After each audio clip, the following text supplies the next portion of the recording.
For all that are new to distilling. Moonshine Life Recipes Group. By J.B. Wagonmaker. This is a simple and good recipe. UJSSM. For a 5-gallon mash. Approximately 19 liters. 5 gallons soft, filtered water. 7 pounds, 3.2 kilograms, cracked corn. 6 to 8 pieces kernel is the proper crack.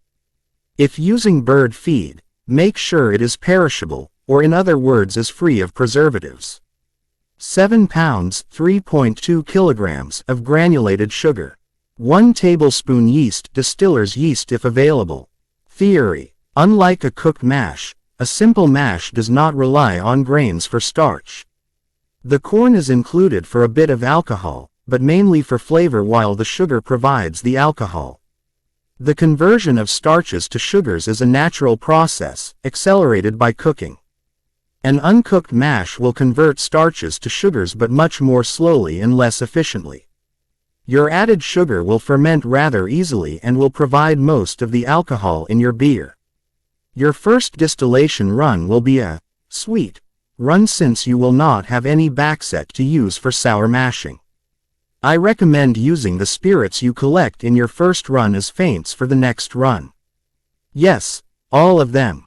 Your second run will produce your first batch of sour mash, which will be good, but in truth the flavor and consistency will not start to reach their peak until the third or fourth run in my experience. First fermentation. Put your ingredients into the fermenter in the order listed and close it. You should start to see fermentation of the sugar within 12 hours. It should take 3 or 4 days for the ebullition to end. Siphon your beer out of the fermenter with a racking cane and charge your still.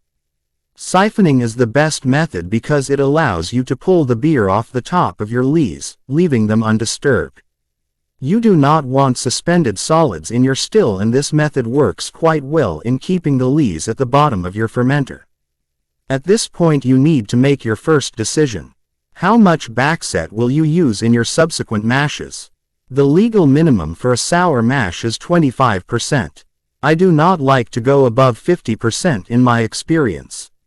For the sake of simplicity, let's say you will start with 25% backset.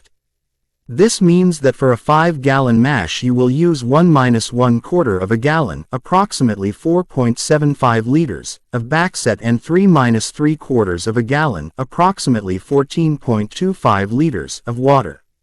Since you will be running your still for hours, you do not want to leave the fermenter empty.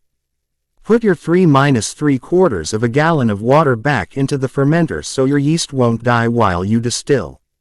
While you're at it, this is a perfect time to scoop the spent corn off the top and replace with an equal volume of newly cracked corn. Later we'll add the 1-1/4 of a gallon of backset and 7 more pounds of granulated sugar. There are 2 basic types of pot distillation. The first involves a traditional pot still, which has no cooling in the neck or column. The distillate produced is lower in proof than that produced by reflux still with a fractionating or splitting column. This is the traditional method of distillation and requires multiple runs. The distiller will save up enough low wines from the first runs or stripping runs to fill the still for a second run.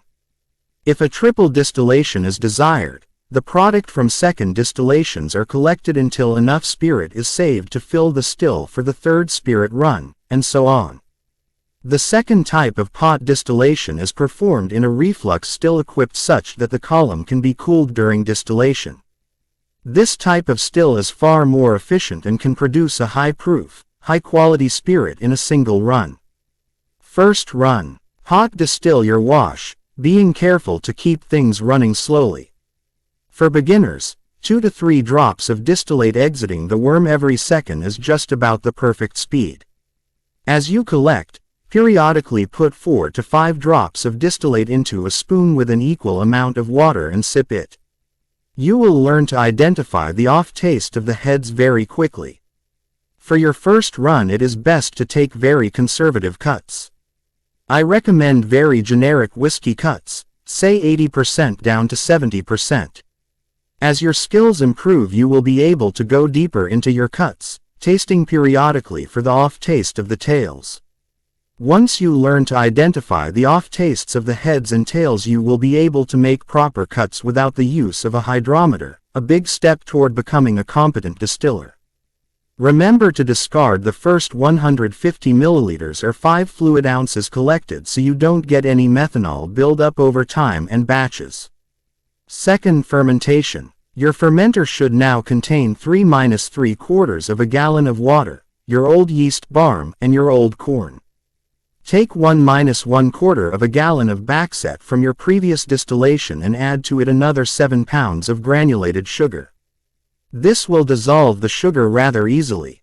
Hot backset directly from the still works better at dissolving sugar, but adding hot backset to your fermenter will kill your yeast, so allow the backset to cool if you use this method.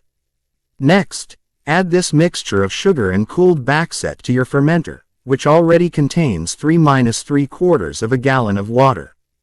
This will bring your total beer volume back to 5 gallons.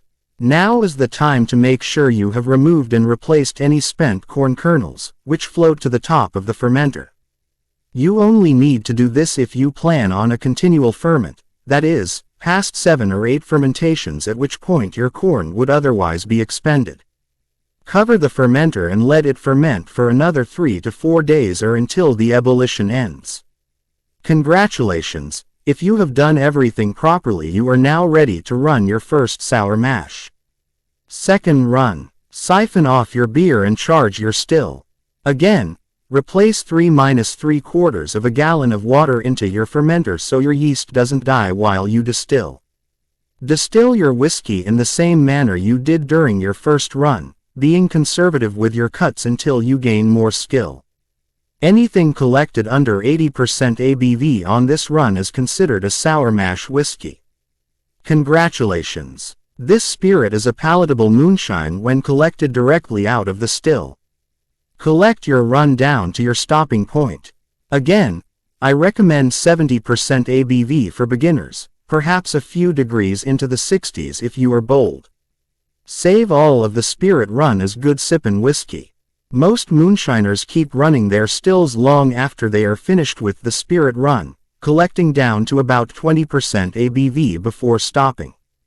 Together, the heads and tails are reused as feints.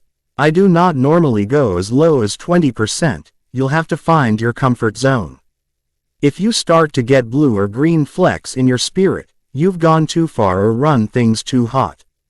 Repeat the process. After your run, collect 1–1/4 of a gallon of backset to return to the fermenter for your next batch.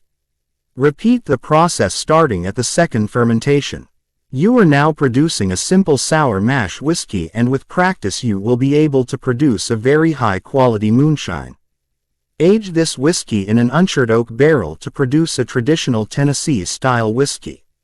So, for 40L wash, recipe goes like this: 7 kilograms cracked feed corn, 7 kilograms raw or white sugar, I like raw.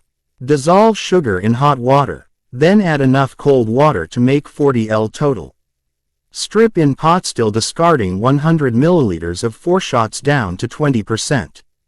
Save the strip. While the drum is empty, scrape off 1/3 road of a bucket of corn and add 1/3 road of a bucket of new corn.